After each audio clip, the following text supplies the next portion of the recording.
Olá pessoal, sejam bem-vindos à aula de Física. Eu sou o professor William Costa, estou aqui para te ajudar a compreender tudo sobre Física. Mas o que nós temos nessa aula? Olha só, temos a aula de número 8, Objeto de Conhecimento, Dinâmica de Populações, Previsões sobre Interações e Transformações da Matéria, Modelo Cinético, Molecular e Reações Químicas, Genética de Populações, Herança Mendeliana, Saúde Pública, Epidemiologia e Vacinação. Detalhamento, temperatura e calor, dilatação térmica. Com certeza você ficou curioso aí para entender tudo. Então, vem com a gente.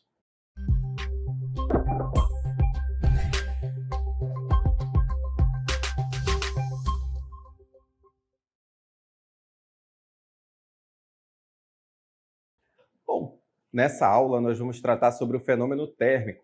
Esse fenômeno onde fica importante ali evidenciar dois conceitos que nós vamos diferenciar ao longo dessa aula. Os conceitos de temperatura e o conceito de calor. Apesar da gente achar aí que são a mesma coisa, eles não são a mesma coisa. Por exemplo, quando você está ali num dia de temperaturas muito elevadas e você diz, estou morrendo de calor. Essa afirmação ela está cientificamente, fisicamente errada, tá certo? Porque não há como você estar com calor, porque nós veremos que calor é energia térmica em trânsito entre os corpos que possuem diferentes temperaturas. E veja bem, você está usando a ideia de calor para caracterizar a ideia de temperatura elevada. Essa ideia de quente e frio, ela faz parte da nossa sensação térmica. E a sensação térmica não é uma boa medida para a temperatura. Por quê? Porque a gente tem que confiar aqui na perfeição do nosso corpo e nem sempre o nosso corpo vai perceber o quente e o frio de maneira correta. Por exemplo, quando o nosso corpo está num processo infeccioso, nós tendemos a sentir mais frio, não é?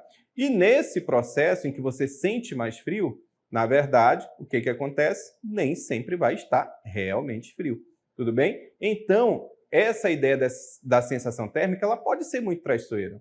Como, por exemplo, vamos fazer o seguinte experimento. Você está ali com uma bacia de água quente e uma bacia de água fria. E aí você coloca a mão na água quente. O seu tato, ele é agredido, né? Seu tato é agredido. Quando você tira a mão da bacia de água quente e colocar automaticamente na bacia de água fria, você não vai perceber automaticamente a água fria, até porque o seu tato foi agredido pelo excesso de temperatura ali da água quente. Então, veja, olha, a sensação térmica ela não é uma boa medida para a temperatura.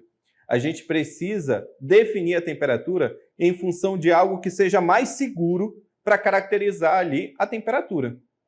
Tudo bem? Então, nós vamos definir agora para você o que é temperatura. Olha só, a temperatura é uma grandeza física escalar. Então, se é escalar, é caracterizada aí por um número e uma unidade, não é? Que pode ser definida como a medida do grau de agitação das moléculas que compõem um corpo. Então, veja só, a temperatura é a medida do grau de agitação das moléculas que compõem um corpo. Então, veja só, os corpos eles são compostos ali por átomos, né? Por moléculas. E o que acontece? A temperatura vai indicar a medida da agitação desses átomos e moléculas. Quando um corpo ele está frio, vamos dizer assim, a partir da nossa sensação térmica, quando ele está frio, as moléculas estão pouco agitadas, tá certo? Quando o átomo está quente, quando a temperatura ali daquele corpo é maior, né? Quando o corpo está com uma temperatura mais elevada, os átomos que compõem esse corpo eles estão mais agitados, porque eles possuem mais energia, tá certo? Mais energia para se movimentar. Então, por isso que nós vamos dizer que a temperatura é o grau de agitação dos átomos e moléculas que compõem um corpo.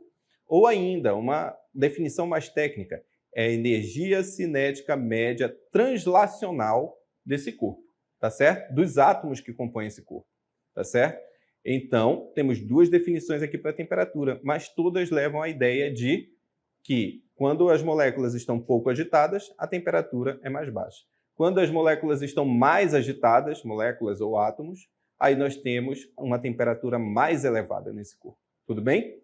Bom, a partir dessa ideia de temperatura, nós podemos medir a temperatura. Para medir a temperatura, nós construímos algumas escalas termométricas, tá certo? Elas vão indicar ali para a gente quais são os níveis de temperatura, como nós vamos medir essa temperatura, como nós vamos entender o que é uma temperatura em que eu tenho algo quente e o que é uma temperatura em que eu tenha algo frio.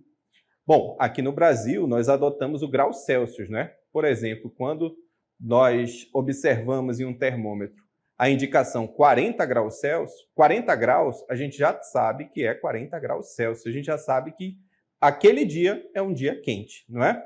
Mas essas escalas foram organizadas e não existe só o Celsius, existem outras escalas. Olha só. As nossas escalas termométricas são o Celsius, o Fahrenheit e o Kelvin. Essas três que eu trouxe aqui para vocês, tá certo? No Celsius, nós temos como pontos de referência aí o ponto de fusão da água e o ponto de ebulição da água. O Celsius, o ponto de fusão é 0 e o ponto de ebulição é 100, tá certo? No Fahrenheit, nós temos de 32 para o ponto de fusão e 212 para o ponto de ebulição. E no Kelvin, 273 para o ponto de fusão e 373 para o ponto de ebulição. Veja que a distância ali do Celsius, do ponto de fusão até o ponto de ebulição, é 100, não é? Por isso que essa escala também era conhecida como a escala centígrada, tá certo? Porque ela era dividida em 100 partes, tudo bem? Então temos aí Celsius, 0 e 100. Essa é a escala que nós adotamos aqui no nosso país, não é? Nos textos científicos, na ciência, e principalmente quando nós estudamos os gases, nós adotamos ali a escala Kelvin, tá certo? Então a escala Kelvin é muito importante também para fins científicos, tudo bem? Quando você estudar gases, seja em física, seja em química, você utiliza essa escala termométrica, que é a escala Kelvin, ok? Bom, se nós temos 3 escalas, essas escalas precisam nós precisamos saber converter as temperaturas entre essas escalas. Por exemplo, se eu digo que eu estou com 36 graus Celsius lá nos Estados Unidos, as pessoas provavelmente não vão entender, porque os Estados Unidos adotam como medida de temperatura o graus Fahrenheit. Então, a gente precisa saber converter as unidades aí de Celsius para Fahrenheit. Para isso, nós temos equações que permitem aí essa conversão entre as escalas termométricas. Veja só, quando eu estou na escala Celsius e quero ir para a escala Fahrenheit, ou vice-versa, você usa a seguinte equação, olha, Tc sobre 5 é igual a Tf menos 32 sobre 9. Quando eu estou na escala Celsius e vou para a escala Kelvin, nós utilizamos essa equação, temperatura em Celsius mais 273, e aí você consegue transformar para a escala Kelvin. Professor, mas se eu só mostro assim a equação, possa ser que eu não entenda, mas nós vamos resolver um exemplo, olha só. A febre baixa é aquela de 37,8 a 38 graus Celsius. A moderada chega até os 39 graus. E a alta é superior a 39 graus. Suponha que o paciente esteja com temperatura limite da febre baixa. Qual é a temperatura limite da febre baixa? É 38 graus Celsius, né? Qual é essa temperatura em Fahrenheit e em Kelvin? Então, vamos lá, olha. O limite para a febre baixa é 38 graus Celsius. Bom, primeiro ele quer que você transforme o grau Celsius para graus Fahrenheit, tá certo? É a primeira coisa. E então nós vamos utilizar essa equação, olha. Tc sobre 5 é igual a Tf menos 32 sobre 9. No lugar de Tc, nós vamos colocar 38. Tá aqui, olha. 38 no lugar de Tc.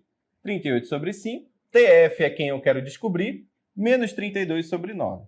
38 dividido por 5 vai dar 7,6, tá certo? E o outro lado eu vou repetir inteiro porque eu não fiz nada, né? Aí o que é que eu faço? Olha só, o 9 eu vou multiplicar por 7,6, tá certo? Como é que vai ficar? Olha, vou colocar aqui para você. Vai ficar 9 vezes 7,6. O 32 que está negativo vai para o outro lado, positivo, mais 32, e isso vai ser igual ao nosso Tf, tá certo? E aí, quando você resolve a primeira multiplicação, depois o resultado você soma com 32, e nós vamos obter esse resultado aqui, olha, 100,4 graus Fahrenheit, tudo bem? Só que ele disse que quer essa temperatura em Fahrenheit e quer também essa temperatura em Kelvin, a letra T maiúscula aqui, olha. Então, vamos determinar. Para transformar para Kelvin, é bem mais fácil. Você vai pegar a temperatura em Celsius e somar com 273. Então, vai fazer 38 mais 273. Quando você somar, você vai obter o resultado de 311 Kelvin. Então, veja só, é bem simples aplicar essas duas equações, não é? Você viu ali, olha, que para transformar de Celsius para Fahrenheit, basta você dividir por 5, pegar a temperatura em Celsius, dividir por 5, multiplicar por 9 e somar com 32, não é? E aí você obtém a resposta em Fahrenheit. E no caso ali da temperatura em Kelvin, né, você pega a temperatura em Celsius e soma com 273. Tudo bem?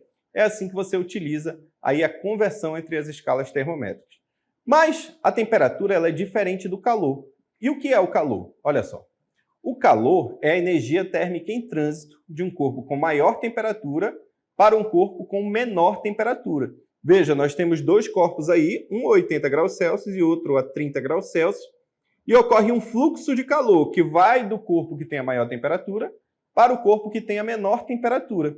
Só que os dois, o que vai acontecer? Eles vão começar a trocar calor, tá bem? E aí o que vai acontecer com o corpo que está a 80 graus Celsius? Vai ter a sua temperatura diminuída, tá certo? Porque ele cede calor para o corpo que está a 30 graus Celsius. Ao passo que esse corpo que tem 30 graus Celsius, ele vai ter a sua temperatura aumentada, tá certo? Tudo bem? Ele vai absorver o calor que o corpo A cedeu. Até um ponto em que os dois vão ter a mesma temperatura. Quando os dois têm a mesma temperatura, é o ponto que nós chamamos de, olha só, equilíbrio térmico. Acontece quando dois corpos atingem a mesma temperatura, tudo bem? Então, no equilíbrio térmico, os dois corpos possuem a mesma temperatura. Mas, pessoal, olha só. Professor, se o senhor falou isso, o Sol está irradiando calor de lá, de onde ele está, e nós estamos absorvendo calor. Por que a nossa temperatura não aumenta indefinidamente, né? O corpo humano ele desenvolveu aí um mecanismo para regular a nossa temperatura e nós convidamos o professor Virgílio de Biologia para falar um pouquinho sobre isso, olha só. Olá, eu sou o professor Virgílio Guedes, sou professor de Ciências e Biologia e a gente vai conversar um pouquinho agora sobre o suor. E você com certeza já se perguntou, né, por que suamos? Em quais situações a gente vai suar mais, né? Então, você com certeza já observou, né, quando tem um aumento da temperatura, principalmente aqui na nossa região, não tem como, né, alguns dias que são muito quentes a gente não suar, né, a gente não transpirar. Ou até mesmo na prática de alguma atividade física, a gente vai suar bastante. Ou por causa da febre, né, também a gente pode suar. Né? E o suor, ele é um líquido inodoro, né, incolor, que ele vai ser eliminado pelas nossas glândulas sudoríparas, que estão presentes na derme, né, na nossa pele. Então ele vai ser eliminado e ele tem como função regular a temperatura do nosso corpo. Ele vai funcionar, né, refrescando aí a nossa pele. Então quando a gente tem ali um aumento da nossa temperatura, né, a nossa temperatura média é 36,5 graus, 37 graus. Quando aumenta, né, quando passa disso, o nosso corpo vai começar a eliminar suor, né? Vai ser liberado aqui na nossa pele. Quando esse suor é eliminado, a gente perde o suor aí para o ambiente, né? Esse suor ele vai estar levando calor. Então a gente está perdendo calor, nosso corpo vai estar se refrescando, certo? Então a sudorese ela é normal, ela acontece aí desde que nós somos bebês, né? Mas algumas pessoas elas podem ter a hiperidrose, né? Que é quando elas suam em excesso, ela tem uma sudorese em excesso. Nesses casos, aí é importante ficar atentos a alguns sintomas, né, alguns quadros emocionais ou hormonais e procurar um auxílio médico lá para verificar o motivo, né, desse suor em excesso. Então é isso aí sobre o suor e a gente se vê numa próxima. Muito bem, então tá aí, olha, o mecanismo que o nosso corpo desenvolveu para regular aí a nossa temperatura é exatamente suar, tá certo? O ato de suar faz com que a nossa temperatura diminua, ele é um regulador de temperatura. Agora, é claro, tudo tem limites, não é? Não dá também para ter um calor extremamente excessivo que acreditar que o suor vai conseguir regular essa temperatura, tá certo? Nós desenvolvemos, a evolução nos deu isso de presente, mas também há limites. Mas é importante saber para que serve o suor, que é exatamente para uma das funções é exatamente regular a temperatura do nosso corpo, tá certo? Gente, calor, que é a energia térmica em trânsito de um corpo com maior temperatura para um corpo com menor temperatura, ele é classificado em dois tipos, olha só. O calor pode ser sensível, que é a quantidade de calor fornecida a um corpo, que gera apenas variações de temperatura. Então, gerou variação de temperatura, o calor é sensível, tá certo? Variação de temperatura sem produzir mudança de fase. O que é uma mudança de fase? É aquela mudança de estado físico, quando o corpo sai do estado sólido, vai para o estado líquido, ou do estado líquido para o gasoso, ou qualquer uma desses estados físicos, tudo bem? Então, calor sensível tem variação de temperatura e não produz mudança de estado físico. O calor latente já é a quantidade de calor fornecida a um corpo que produz mudança de estado físico. Então, veja só, no calor latente não muda a temperatura, não tem variação de temperatura, mas muda o estado físico da matéria, beleza? Então, só para fixar, olha só, temos dois tipos de calor. O calor sensível, nós temos uma variação de temperatura, olha, causa mudança de temperatura, e não há mudança de estado físico. Como é que eu calculo esse calor sensível? A partir da equação fundamental da calorimetria, que é Q igual a M vezes C vezes ΔT. Essa equação é muito conhecida pelo macete. Que macete, tá certo? Para decorar a equação. Então, Q igual a M vezes C vezes ΔT. É a equação fundamental da calorimetria. Professor, o que significa cada letrinha dessa? Olha só. Q é a quantidade de calor, tá certo? Que é medida em joule, ou numa unidade usual, que é a caloria. M é a massa, que é medida em quilograma, ou uma medida usual, que os problemas normalmente vão utilizar, é o grama, tá certo? C é o calor específico, tá certo? Que nós temos essas unidades aí, joule por quilograma Kelvin, ou caloria por grama grau Celsius. E temos a variação de temperatura, que no sistema internacional é o Kelvin, mas numa unidade usual é o Celsius. E aí nós temos algumas observações sobre essa equação fundamental da calorimetria. A unidade caloria é reflexo da antiga ideia de que o calor fosse um fluido invisível chamado calórico. Então, antigamente não se acreditava que calor era energia, e sim que calor era um fluido invisível chamado calórico. E esse calórico aí, esse calor era medido na unidade de caloria. Bom, ele continuou funcionando bem ali para a ideia de energia e manteve-se essa unidade de caloria. E o que é a caloria? A caloria é definida como a quantidade de calor necessária para alterar a temperatura de 1 grama de água em 1 grau Celsius. E 1 caloria equivale a 4,18 joules, tá certo? Então veja bem, olha, nós vimos ali que a quantidade de calor, né, de calor sensível, ela depende da massa, ela depende do calor específico. Calor específico varia ali de material para material. A água, por exemplo, tem 1 caloria por grama grau Celsius, tá certo? De calor específico. Então, cada material tem o seu calor específico. E depende da variação de temperatura sofrida, tudo bem? Então, nós vamos entender qualitativamente como aplicar essa equação. Olha só. Pausa para o teste. Uma taxinha de ferro e um grande parafuso, também de ferro, são retirados de um forno quente.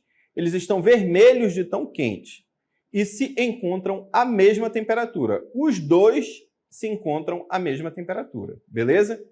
Quando forem mergulhados em recipientes idênticos com água nas mesmas temperaturas, qual deles elevará mais a temperatura? Tá certo? Então, nós temos aí um parafuso e uma taxinha, os dois estão à mesma temperatura, eles são mergulhados em água à mesma temperatura, tudo bem? E aí a pergunta é, qual deles elevará mais a temperatura? A nossa resposta é o seguinte, o pedaço maior de ferro possui mais energia interna para transferir para a água e, portanto, aquece mais a água do que a taxinha. Por quê? Porque o calor ali, a quantidade de calor, ela é proporcional à massa. Então, quem tem mais massa nessa situação aí, né, com essas condições iniciais, quem possui mais massa, possui mais moléculas e, portanto, mais energia total, mais energia interna. Este exemplo ressalta a diferença entre a temperatura e a energia interna. Então, vem comigo. Olha só. Pessoal, nós temos aí a ideia de calor. Quando há a troca de calor, o calor é essa energia que está sendo trocada entre os corpos. A partir do momento que o corpo absorve essa energia, ele já não é mais calor. tudo bem? Ele se transforma ali em outra forma de energia, que é a energia interna. Energia interna dos corpos, que ali vai contribuir para as moléculas, tudo bem? Então, calor é diferente de energia interna. Calor é só quando nós temos a transferência entre dois corpos que estão a diferentes temperaturas, beleza? A partir do momento que o corpo absorve esse calor, absorve essa energia, contribui para a sua energia interna, ok? Por isso que não dá para dizer eu estou com calor. Por quê? Porque o calor é essa energia que está sendo transferida, não a energia que foi absorvida, ok? Bom, mas nós temos uma variável aí que é muito importante, que é o calor específico, olha só. O calor específico é a quantidade de calor requerida para alterar a temperatura de uma unidade de massa da substância em 1 grau. Um calor específico muito comum, que tem um valor até que alto, é o calor específico da água, olha só. Uma quantidade relativamente pequena de água absorve uma grande quantidade de calor, para haver uma elevação correspondente pequena de sua temperatura. Então está aí o calor específico da água, 1 caloria por grama grau Celsius. Então, pessoal, como a água aí tem um calor específico relativamente alto, né, em relação a várias substâncias, o que acontece? A água aliás, a substância água é ótima para ser utilizada em sistemas que precisam de refrigeração, tá certo? Por exemplo, o motor de um carro. Olha só, nós temos aí um motor em que essa refrigeração, o líquido de arrefecimento, ele é feito a partir de uma bomba d'água, olha, tudo bem? De uma bomba d'água. Nós temos a circulação de água. Então temos o reservatório aqui, a água circula, retira, absorve o calor aqui do motor, ou seja, acaba fazendo com que o motor resfrie um pouco, e aí ela volta para o mesmo processo, tudo bem? Carregando aí essa água que vai ser resfriada novamente aqui no radiador. Então veja, para manter a temperatura mais fria aí nesse sistema de arrefecimento, nós utilizamos a água. Só que a água, ela é extremamente importante, inclusive, para a vida na Terra, não é? Mas também, o que ela faz aqui? Os oceanos, eles conseguem regular a temperatura de diferentes regiões do planeta. Por exemplo, correntes marítimas que circulam aqui na costa brasileira, elas vão levar água quente para a Antártida, por exemplo, ou para regiões ali do sul global, tá certo? E nós convidamos agora o professor Ilbson para falar dessa função da água aí na regulação da temperatura do planeta. Olha só. Eu me chamo Ilbson do Nascimento, eu sou professor da disciplina de Geografia e hoje eu estou aqui para falar da relação entre a absorção de calor pela água e as questões climáticas. Primeiramente, eu gostaria de destacar para vocês que nós não temos somente um fator ou somente um elemento que influencia nas questões climáticas, quer seja de um clima específico ou do clima em âmbito planetário, tá? São diversos os fatores, são diversos os elementos que vão influenciar nas características climáticas. Entre os principais elementos, a gente pode destacar a questão da radiação, da temperatura, da pressão atmosférica e da umidade. Todos esses elementos que eu citei para vocês, eles são influenciados diretamente pela absorção de calor pela água, em especial as águas oceânicas, que recobrem aí mais de 70% da superfície do nosso planeta, certo? A gente começa a observar aí que tem uma íntima relação entre a absorção de calor pelas águas e a questão do clima mundial. Outro ponto que eu gostaria de destacar para vocês é que essa absorção de calor pela água, ela promove o que nós chamamos de distribuição de calor pela superfície, através de fenômenos como as correntes marinhas, e a circulação atmosférica. Isso faz com que regiões mais frias, recebam calor de regiões mais quentes e vice-versa, tá? Outro ponto que eu gostaria de destacar para vocês é que toda essa radiação absorvida pelas águas, em especial as águas oceânicas, elas promovem a formação de vapor d'água que vai para a atmosfera, se transforma em umidade e essa umidade ela vai precipitar normalmente em forma de chuvas, tudo bem? E aí a gente vê que tem sim uma relação entre A absorção de calor pelas águas, em especial as águas dos oceanos, e a questão dos diferentes climas. Professor, não ficou claro. Vou dar 2 exemplos que talvez ajude vocês. O primeiro exemplo é o fenômeno El Niño. Ele acontece em decorrência do aquecimento anormal das águas do Oceano Pacífico aqui na costa oeste da América do Sul e tem interferência direta no clima de diversas regiões, tipo a Amazônia. Outro exemplo que eu posso citar para vocês, a grande estiagem que aconteceu no ano de 2005, quando a gente tem um aquecimento anormal das águas do Oceano Atlântico. E a gente observa que realmente essa absorção de calor pela água vai interferir nas questões climáticas em escala local e em escala planetária. Tudo bem? Espero ter contribuído com a aula de vocês. Até uma próxima oportunidade. Tchau, tchau. Fiquem bem.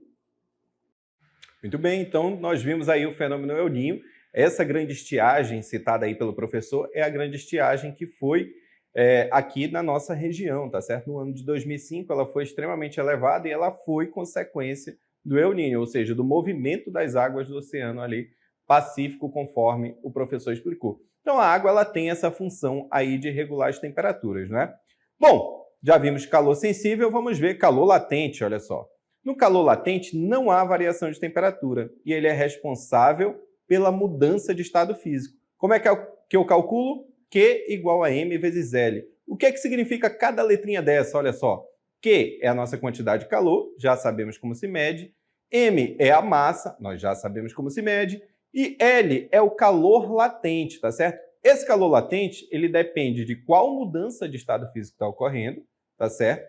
E depende mais de uma coisa, qual é o material que é constituído. Então, calor latente ali é medido por joule por quilograma ou, na unidade usual, caloria por grama, tudo bem? E quais são os estados físicos da matéria, professor? Tá aí, olha.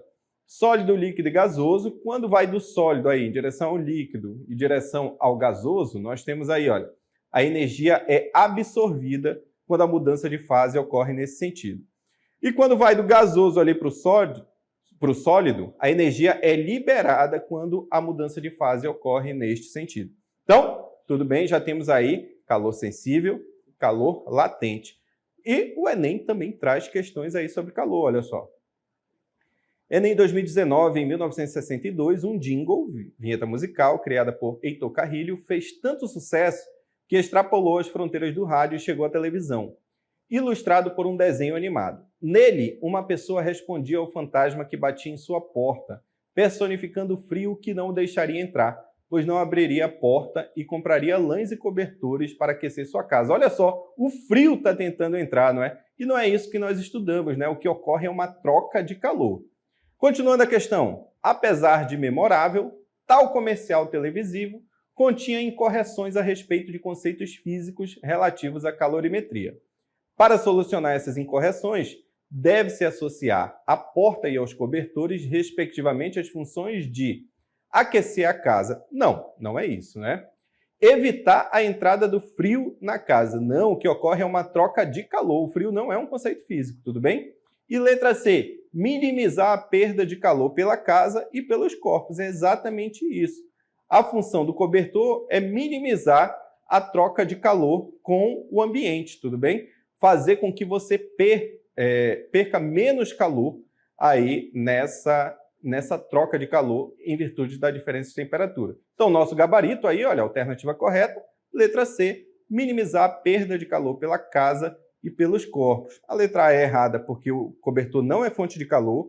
A letra B é errada porque o frio não é um conceito físico. A letra C é a correta porque o cobertor é um isolante térmico que minimiza as perdas de calor. Então, pessoal, olha só.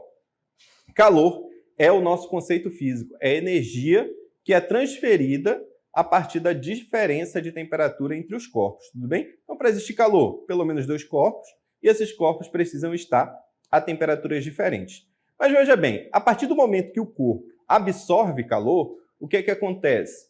Alguns materiais, eles têm a propriedade de se dilatar, tudo bem? Quando eles absorvem calor, eles têm um aumento de temperatura, eles se dilatam. A esse fenômeno nós chamamos de dilatação térmica, olha só. A dilatação térmica é um processo físico caracterizado pela variação da dimensão linear superficial volumétrica de um sólido líquido ou gás, quando variada a sua temperatura. Como é que eu calculo aí essa variação no comprimento de um corpo? É a partir do comprimento inicial de uma constante, tá certo? Essa constante é o coeficiente de dilatação, tá certo? Que depende de cada material e da variação de temperatura. Então, veja só uma tabela com todos esses dados. ΔL é a nossa variação de comprimento, comprimento inicial, alfa é o coeficiente de dilatação e ΔT é a variação de temperatura. Então, veja só, quando os sólidos eles têm a sua temperatura aumentada, o que ocorre? Ocorre a dilatação térmica. Tudo bem? Temperatura aumentou em um sólido, ocorre a dilatação térmica. Só que alguns sólidos dilatam mais do que os outros. Daí a função daquele coeficiente de dilatação térmica, que é uma constante de cada material. Tudo bem? Bom, pessoal, espero que vocês tenham entendido tudo sobre temperatura e sobre calor. E aqui eu me despeço de vocês. Tchau, pessoal!